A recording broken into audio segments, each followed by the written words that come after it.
Thank you. Thank you, everybody. Thank you. You're way too kind. Thank you. Welcome back, everybody.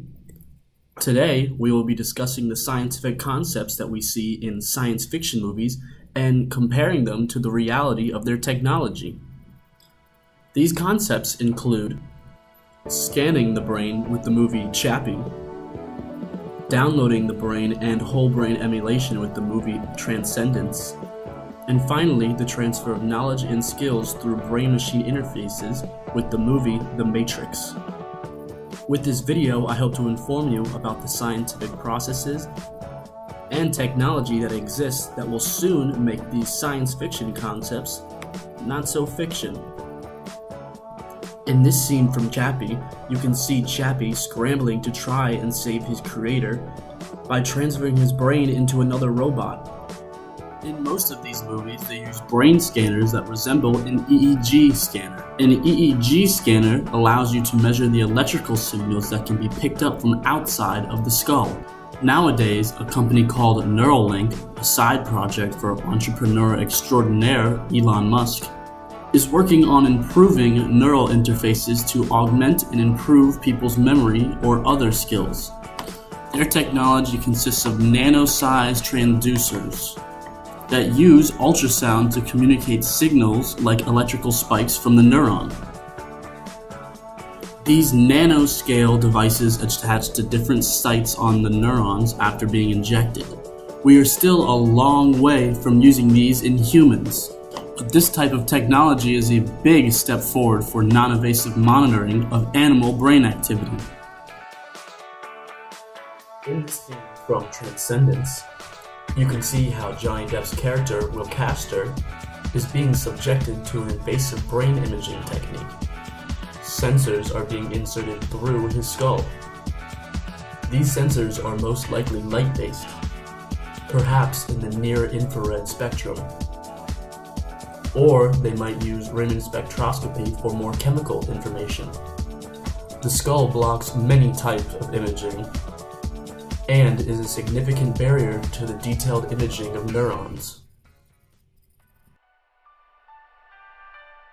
The process of downloading or uploading your brain consists of first imaging the brain at a neuronal resolution, and then emulate how neurons fire and neuronal tissues interact with each other. A technique called whole brain emulation. The scanning and emulation process is easier with animals with smaller and simpler brains, and is much harder for the human connectome. The upload process requires extensive scanning, and the use of machine learning to process the many types of neurons.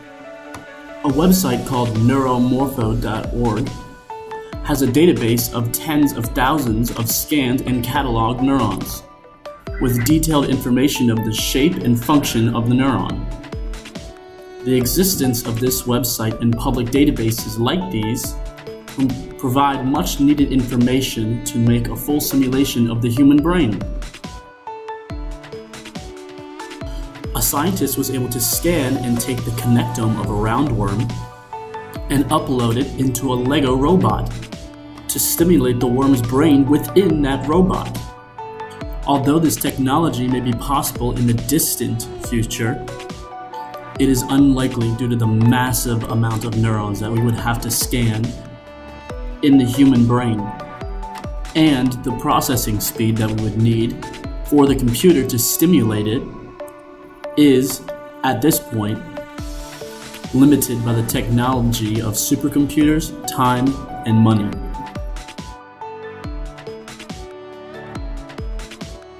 In The Matrix, Neo is able to learn new skills like Kung Fu in an instant because of the link to his brain called a brain-machine interface. Brain-machine interface is direct communication pathway between an enhanced or wired brain and an external source. However, learning a new skill is a long and tedious process that is only accomplished now through the long and repetitive practice of the task. This long repetition is required for the strengthening of the neural and muscle connections that require you to complete this task. This is a popular neurological concept called long-term potentiation.